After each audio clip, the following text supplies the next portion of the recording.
Hi, David. Welcome to Better Tech.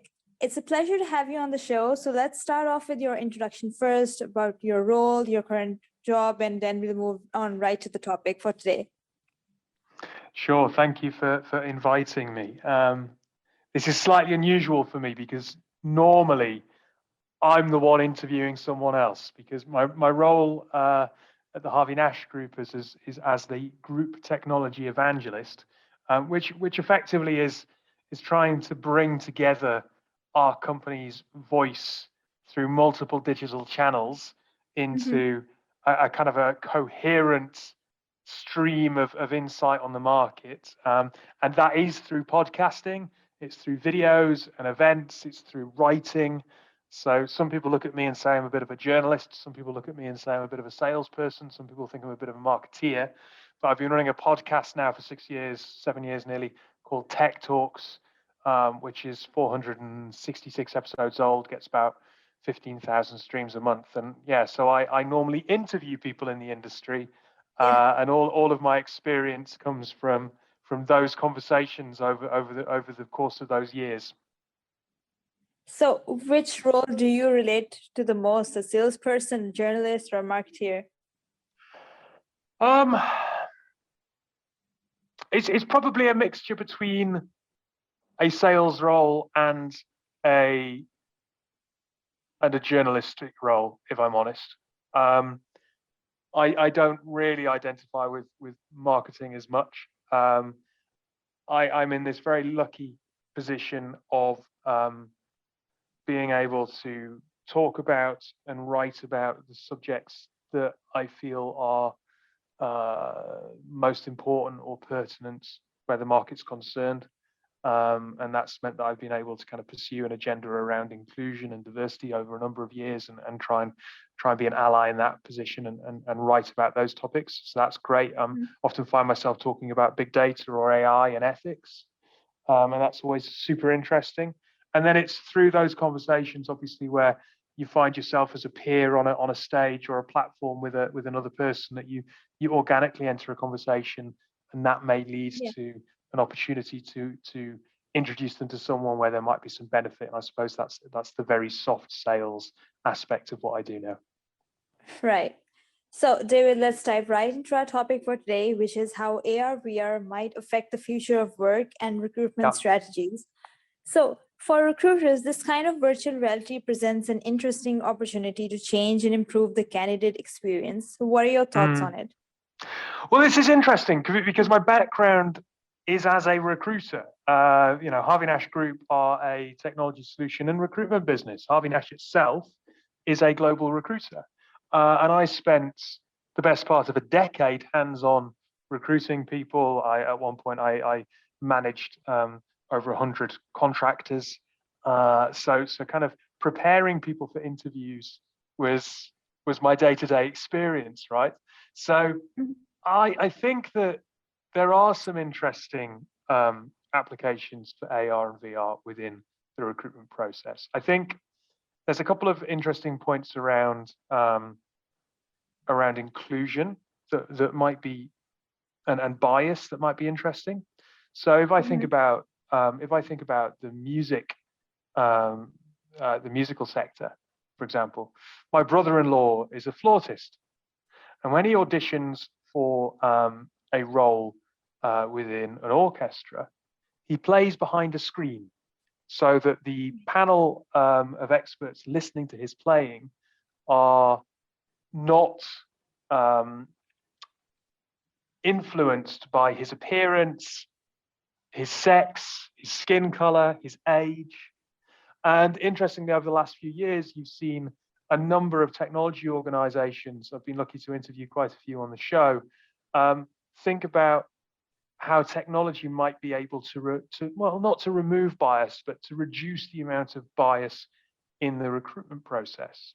So you've got anonymized CVs and you have anonymized answers.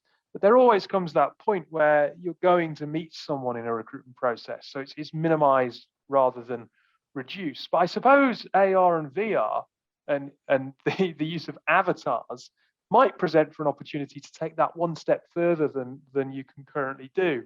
And interestingly, Mark Zuckerberg's video introducing the Metaverse when they rebranded as Meta just a couple of months ago, kind of had him zapped up to a space station, sat around a table with a mixture of humanoid and robot and monster style characters.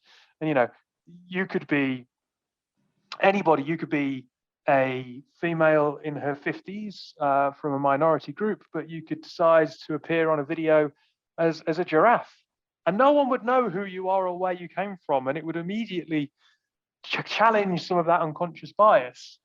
Equally, if you're a male and you decided that you wanted to be someone else, so there is an element there, and I suppose there are some ethical questions there as well. But there is that ability to again mask our character, our name, our appearance through the metaverse that might present some interesting questions. And I'm not sure whether I'm not sure how many people hiring would feel about that. But if you're trying to introduce an anonymous element into the recruitment process, I think that could be quite interesting. Another aspect could be around group scenarios. Certainly, when you're introducing graduate or trainee candidates, junior candidates into a process, one of the traditional mechanisms for trying to see how that person might interact and work in an environment was to kind of have them in role-playing situations. So Harvey Nash Group, when we were hiring entry-level recruiters, we would often ask them to play a hot air balloon game, and we would get them all to choose a character.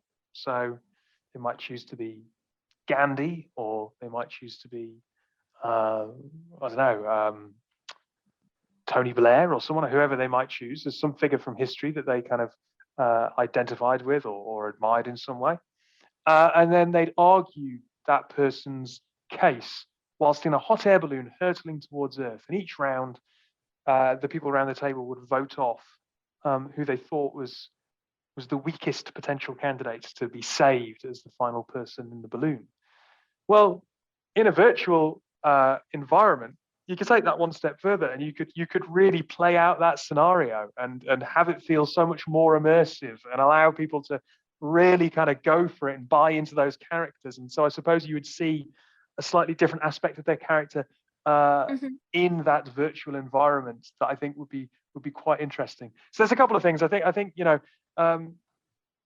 seeing how people interact with each other in unusual scenarios that aren't a possibility at the moment. And then also that question mark of, well, it presents you an opportunity to be someone other than yourself, and perhaps reducing bias and allowing someone to judge you on the strength of your capabilities rather than anything else. So this anonymity that you're talking about, do you think it benefits the candidate more than it does the recruiter?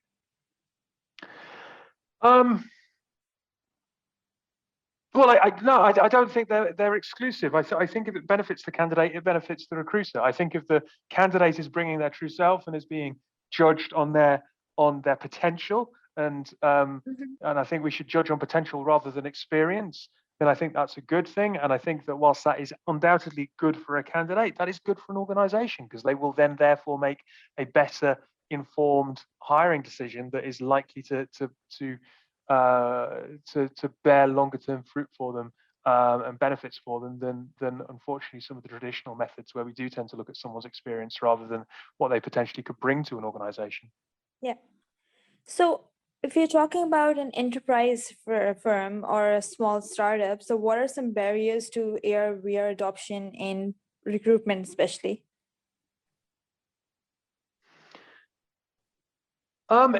So I think if we're looking at barriers at the moment, you have to be aware that the vast majority of people don't really have the capability or the technology at home to fully embrace this technology yet. I mean, at the minute, VR and AR is realistically the preserve of gaming and of gamers. And so it's people who've got the money to go out and buy an Oculus headset who can really kind of commit to virtual reality environments. So I think that's one particular barrier to the adoption of the technology, that until the hardware itself is more readily available at a cost that can be afforded, then there is going to be that barrier that will unfortunately obviously favor people who've got greater means and greater access to wealth, which is not good for inclusion. That doesn't just mean, of course, the actual hardware itself, of course, but also access to data. These environments undoubtedly are going to take more data to render, so that presents a problem. I also think that there might be some question marks around how much some of these environments might cost. If you're talking about the difference between a startup and an enterprise, I mean, I know that we might come on later to the idea of an infinite workplace, but how much would that estate, that virtual estate, cost you? And will enterprise organizations have greater access to facilities or to features that a startup might not have? So I think it's really important that the metaverse remains something that people have reasonably equal access to, and ability to build environments that do reward creativity and innovation rather than necessarily how deep their pockets are. Right. And so we know that AR VR is being adopted in other parts of business as well. So to what extent do you think it has more of a potential in HR and recruitment strategies than it does in other aspects of business? Well, I don't know, because at the minute, I'll be perfectly honest, I think that there are clearer examples for how it can be adopted in other sectors than HR and recruitment. At the moment, I haven't seen a huge amount of businesses really adopting it in HR and recruitment. And HR and recruitment, unfortunately, has tended to be a little bit behind the innovation kind of curve. So it's underexplored at the moment. Yeah, I think so. I was having an interesting call actually earlier today where people were talking about fast fashion, for example, and how AR and VR could be kind of used to tackle fast fashion and sustainability, therefore. So, you could have an avatar that was an actual, you could see a body that was your real own body, and in the metaverse, try on outfits and see how they would fit you in reality rather than how you think they might fit you. And that might stop you buying 5 outfits and returning 3, and creating extensive supply chains. Or in gaming, there are undoubtedly opportunities for people to watch multiplayer gaming environments kind of virtually whilst they're there. So there's companies like Polystream out there who are looking at engines where you can kind of be in a virtual environment like a Fortnite environment and watching other gamers rather than watching it on a screen and feeling like you're at the event.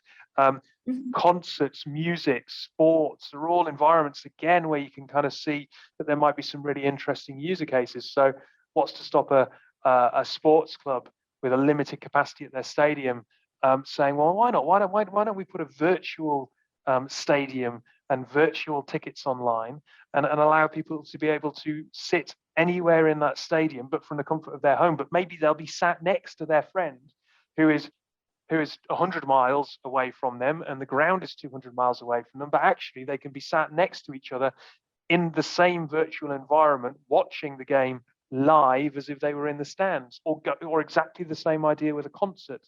During the course of the pandemic, we saw people buying kind of virtual theatre tickets and watching streamed performances on the television. If you could be in the stalls or be in the circle, that would be a far more interesting proposition, I think, for people. So I think there's better user cases for AR and VR in other industries at the moment, and I haven't seen that translate through to people in HR as yet. Right, but see that since it's underexplored at the moment and it's still research is going on in this subject area, we know that it will have a more significant role to play in the work roadmap. So how do you think this will influence our future work environment? And currently, how do you see the internal workplace changing or adapting to that? Yeah, so that's again tricky to answer because a lot of organizations at the minute are still trying to work out what their working environments look like full stop. As we're coming out of the other end of this pandemic, in the UK, there are going to be no restrictions from next week. Whereas you've got other countries where, geopolitical events mean that they are certainly not in the same place. And if you look at this from a global perspective, global companies are really having to look at 4 or 5 different models. I was talking to McKinsey just earlier today. They have 4 or 5 different models for hybrid working. I think what is true across the board is that people are looking for greater flexibility, and the people who are looking for greater flexibility are actually the millennials more than anyone else. So if you look at kind of the statistics around millennials, I think it's something like, just referring back to some, it's 87% of millennials want flexible working environments. And 45% of people now looking for jobs are looking for work from anywhere policies. So whereas Gen Y and baby boomers are less fussed, they're in pretty senior jobs already. That's how they got there. It's what they know. Millennials want that flexibility, and maybe it's because they've got young children now. Whereas Gen Z just want choice. And I think that the virtual environments certainly play into that. Organizations do want the ability for people to get together. They think that from a culture point of view, innovation does still happen best when you trust one another, and you can't trust one another as well through a 2D screen. Whereas if you had a fully immersive environment where it really did feel like you were meeting that person and sat with them, you might trust them a little bit more. And I think that's something that's underplayed in our understanding of innovation. You want to be in an environment where you feel like it's safe to fail, and that will be enhanced, I think, by the opportunity to work in a virtual environment where you really do feel like you're getting to know someone, as opposed to just being on a screen and in your own living room. Anything that kind of puts you in a shared environment, whether that's physical or virtual, is a positive thing. So I think from a future of work point of view and how the office might evolve, I think those are certainly considerations where this can make a big impact. And then speaking of that, how big of a role does the Metaverse play in all of this? Yeah, well, I think that the Metaverse opens up really creative, innovative opportunities that can't be overstated. I'm a big fan of the idea that the office doesn't have to, you don't have to replicate an office online. There's a platform that I use, which is a Metaverse platform, but it works on a 2D screen, and you control an avatar, and it looks a little bit like kind of a game from the 90s, like a Legend of Zelda or Pokemon, right? And you kind of you walk around, and as you walk up to someone, your video comes into view, their video comes into view, and you can have a one-on-one conversation. And the environments that this has built, are work environments with whiteboards and with meeting rooms and with tables. And yet the environments that I find more interesting are the ones where they draw them, and it's forests with campfires and or libraries, and I think that people tend to talk to each other and connect when something is different and unusual. So where I've been in those environments and kind of sat there at home and walking my avatar around, if I walk up to a forest and there's a campfire, and the experience is immersive, because not only can I see the campfire on my screen, but I can hear it in my headphones. I can hear the slight crackle of the fire. It's different, and it gives you something to talk about. So I think that how can the metaverse play into this idea of the future of work? Well, why would you just build a virtual office? Why would you not build a virtual camp or a virtual, you could do all sorts of crazy, wacky things. You think about organizations, how they like to take people on away days to get away from work, to be more creative, to think, if you could virtually take your whole team to a trip to the moon, which might sound slightly wacky, but that kind of shared experience and something new and something different that people would talk about, I think could be a really positive thing. So I think the metaverse opens up opportunities for really creative, innovative solutions to take people out of their usual working patterns and get them thinking about things in a new way. Right. So, David, would it be correct to say that the metaverse is bringing about this blending of personal and corporate identities and information? Yeah, so this is one thing that I think is interesting. There is undoubtedly going to be some hesitancy when the organization that is at the forefront of this visibly in the world right now is Meta, because they are going to blend your social profile with your access to the metaverse. So if they are the go-to platform for the metaverse, and therefore you have to basically log in to work through your Facebook profile, people might be concerned about that. People may not want to be forced to use a personal social profile in a work setting. Um, they might have legitimate security concerns about that. They might Yeah. query, well, hang on a minute, if I'm being asked to go into a work environment via Facebook, or Facebook going to be serving me up adverts, or how do I know how my data is being used when I'm at work? And that is not something that people have to consider at the moment. If you walk into an office or you're working from your dining room, you're not constantly in a platform that could be tracking you, could be taking that data and could be trying to sell to you in some way, or passing that data on to a third party. So I think there is a real concern there around the blending of personal and corporate identities that some people will not be overly comfortable with. And I don't think that people are totally convinced about the security of some of those platforms, especially when it comes to a work environment. You know, if you talk to security professionals over the last couple of years, they've worried about the fact that people are very much the front line now when it comes to the threat surface. You know, the threat barrier around an organization has effectively disappeared and moved right up to the individual. And we sit at home, and there are smart devices surrounding us that could be listening. And you know, what does your Alexa know about your organization that maybe it shouldn't? Well, you can extrapolate that out further, obviously, and think about it from a point of view of, well, if that platform is being provided by Meta, you know, what are the question marks that we need to consider there? So I was just going to ask you about that. What are some security and privacy issues associated with all of this then? Would it now be easier for all of these cyber attacks to take place? I don't know whether it'd be easier or not. I think that what you find is that if you look at statistics, um, large scale attacks have decreased over the last 3 years. Mm-hmm. I think it was something like 34% of organizations had experienced a large security attack in 2019, down to something like 27% now. Could even be lower. That might be slightly out, but it's something roughly within that line. But the growth in phishing attacks has been exponential, over 80%.